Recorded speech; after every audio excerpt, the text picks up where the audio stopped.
माननीय अध्यक्ष जी, मैं आपके अनुज्ञा से प्रस्ताव करता हूँ कि उत्तराखंड उत्तर प्रदेश नगर निगम अधिनियम 1959 संशोधन विधेयक 2024 पर विचार किया जाए। प्रश्न ये है कि उत्तराखंड उत्तर प्रदेश नगर निगम अधिनियम 1959 संशोधन विधेयक 2024 पर विचार किया जाए। जो माननीय सदस्य इसके पक्ष में कृपया हाँ कहें, जो माननीय सदस्य के विरोध में कृपया नहीं कहें। हाँ की संख्या अधिक है, अतः प्रस्ताव स्वीकृत हुआ। खंडशः विचार। प्रश्न यह है कि नहीं, मतलब एक अजीब सिचुएशन है। उन्होंने प्रस्ताव किया कि इस पे विचार किया जाए, तो विचार करने की अनुमति तो आप देंगे ना? करिए ना, आप बोलिए कि आप विचार करना चाहते हैं तो करिए विचार। तो मैं तो उस पर बोल ही रहा था अध्यक्ष जी, मैं तो बोल ही रहा था। माननीय अध्यक्ष जी, एक चाहे वो नगर पालिका अधिनियम जिसको अभी सदन ने पारित किया या नगर निगम अधिनियम है, मुझ जैसे व्यक्ति की एक गंभीर चिंता इसमें ओबीसी का जो आरक्षण है उसके बारे में सुप्रीम कोर्ट ने कहा है कि एक डेडिकेटेड कमीशन उसका एक रैपिड सर्वे करेगा और उसके बाद आरक्षण का निर्धारण करेगा। अब वो एक रैपिड सर्वे एक ऐसा विषय बन गया जैसे कोई जादू की छड़ी हो कि जाइए किसी बाजार में घूम करके आ जाइए और कोई कह दे यहां तो 60% ओबीसी है तो 60% ओबीसी लिख दीजिए। ये केवल नगर पालिका और नगर निगमों में आरक्षण तक सीमित नहीं है अध्यक्ष जी। मेरे चिंता का कारण यह है कि उत्तराखंड जैसे संवेदनशील राज्य में, फ्रंटलाइन स्टेट में, बॉर्डर स्टेट में, यहां की जो डेमोग्राफी है वो चेंज हो रही है। और जब हम ऑफिशियली इस बात को कहने लगेंगे कि हाँ इतने ओबीसी, हमने तो क्या किया, कैसे सर्वे हुआ अध्यक्ष जी? सर्वे ऐसे हुआ कि साहब आप कौन है, कि हम तो यादव हैं, हो गए जी ओबीसी। आप कौन है साहब, हम तो क्या है, हम तो अंसारी जी, हो गए ओबीसी। कास्ट बेस्ड चीजों के लिए भारत सरकार के और तमाम सारे कोर्ट्स के रिटन जजमेंट और रूल्स लेट डाउन है कि जाति का जो निर्धारण होता है वो माता पिता से होता है, कहां हम रह रहे हैं उससे जाति का निर्धारण नहीं होता है। उदाहरण के लिए जिस जिले से हमारे मुख्यमंत्री जी आते हैं, जिस जिले से आदरणीय सौरभ जी आते हैं, वहां नमो शूद्र जाति के लोग रहते हैं। वो पश्चिम बंगाल से होकर के यहां रहने आए, वो यहां रह रहे हैं, उसमें हमारे कोई आपत्ति नहीं है।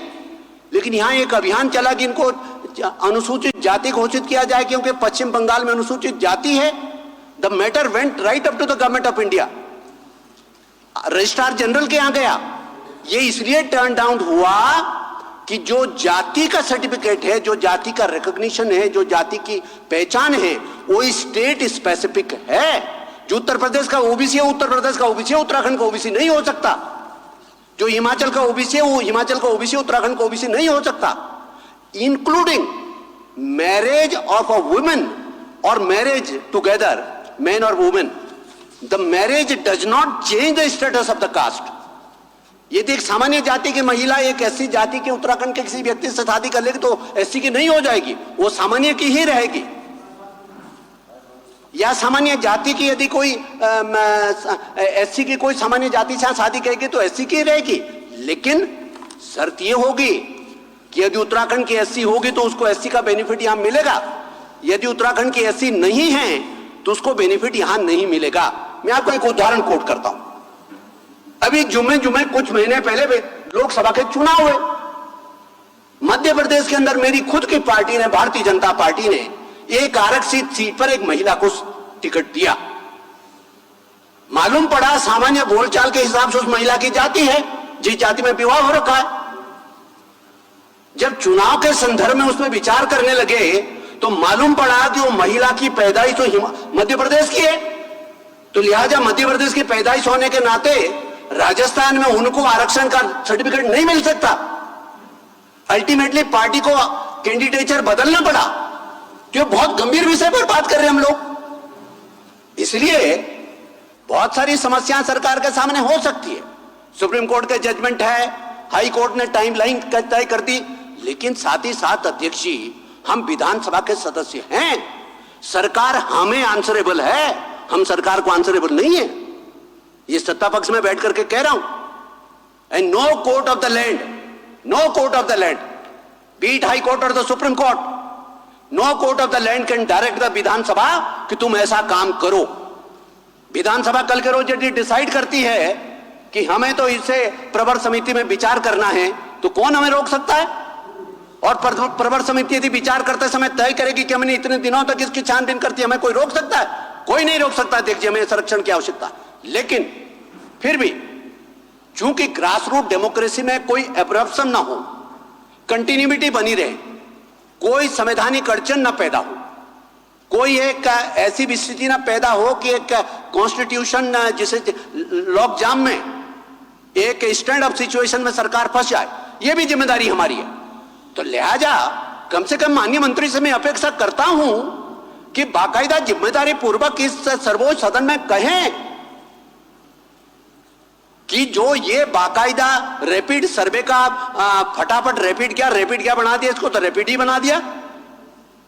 इस रैपिड सर्वे को क्रेडिबल बनाने के लिए यह आवश्यक है कि कम से कम उस डेडिकेटेड कमीशन को भी सरकार की तरफ से डायरेक्शन जाए कि जहां पर भी जनप्रतिनिधियों की तरफ से, जहां पर भी विधायकों की तरफ से, जहां पर भी पंचायतों के प्रतिनिधियों की तरफ से, जहां पर भी जनसाधारण की तरफ से ऑब्जेक्शन आते हैं, उसकी दोबारा से सुनवाई करें और बाकायदा ओबीसी में केवल उन लोगों को ही गिनती करें जो उत्तराखंड के मूल निवासी है।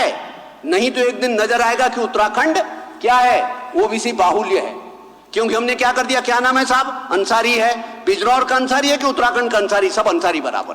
क्या नाम है साहब आपका, यादव जी है, कहां के, फैजाबाद के यादव जी हैं या देहरादून के यादव जी, सब एक लाइन में। हमने बता दिया रावत कहां के हैं, वहां के शेड्यूल कास्ट भी है, कहां के रावत, एक लाइन में सबको जोड़ दिया। तो ये गंभीर विषय है माननीय अध्यक्ष जी, ये कोई ऐसा नहीं कि चलते फिरते इसको पास कर दीजिए, रन डाउन एक्सरसाइज और अपना जो है इसको फटाफट पास कराइए। इसलिए माननीय अध्यक्ष जी, मैं आपसे फिर कहना चाहता हूं, इस राज्य की संवेदनशीलता के बारे में जागरूक बनिए, इस राज्य की इस राज्य की मौलिकता के बारे में, इस राज्य के मौलिक कैरेक्टर के बारे में, यहां के कास्ट कॉन्फ़िगरेशन के बारे में, यहां के डेमोग्राफिक प्रोफाइल के बारे में हमारी कोई जिम्मेदारी बनती है कि कुछ नहीं बनती है? केवल हाथ खड़े करने के लिए बैठे, हाथ खड़े करने के लिए नहीं बैठे। और डेमोक्रेटिक प्रोफाइल के ऊपर ना केवल भारत में बल्कि दुनिया के अंदर भी बहुत सारे लोग उत्तराखंड जैसे राज्य में डेमोक्रेटिक चेंजिंग डेमोक्रेटिक प्रोफाइल के बारे में चिंताएं जाहिर कर रहे हैं। तो हमें तो करनी ही चाहिए। यह विषय नगर पालिका नगर निगम का नहीं है। ये जो बातें मैं कह रहा हूं ये नगर पालिका के बारे में भी लागू होता है माननीय मंत्री जी। इसलिए इसमें बाकायदा मजबूती के साथ एक नीतिगत निर्णय लेने की जरूरत है और बाकायदा इन द नाम of OBC, in the name of SC, in the name of reserve classes जिस प्रकार से इन्फिल्ट्रेशन हो रहा है, हम किसी के कहीं पे काम करने के विरोध में नहीं है अध्यक्ष जी। भारत का संविधान हमें अधिकार देता है कि हम देश के किसी भी कोने में काम कर सकते हैं। हम किस तरह का काम करें कि आर्टिकल 19 हमें अधिकार देता है कॉन्स्टिट्यूशन ऑफ इंडिया। लेकिन किसी प्रदेश की अपनी डेमोग्राफी की कुछ आप जबान से बोलते हैं, कुछ नहीं बोलते। बहुत सारी चीजें डेमोग्राफिक प्रोफाइल के बारे में बिना बोले भी समझा जा सकता। तो इसके मौलिकता को हम डिस्टर्ब कर रहे हैं राज्य के। माननीय अध्यक्ष जी, मेरा आपसे आग्रह है कि इस बारे में निश्चित रूप से सरकार should come out with a categorical statement कि सरकार इसमें करेगी क्या इसको लागू करने से पहले। ऐसा तो नहीं थी कि मजबूरी में हमने आज पास कर दिया और फिर उसके बाद हो गया, हम अपने घर को गए, सरकार अपने घर को गई। ऐसा नहीं होना चाहिए। इसलिए मेरा आपसे आग्रह है। धन्यवाद। लेकिन मैं आपको सिर्फ ये अपील करने आया हूं कि अगर अभी तक आपने K24 news and entertainment channel को सब्सक्राइब नहीं किया, प्लीज कर लीजिए।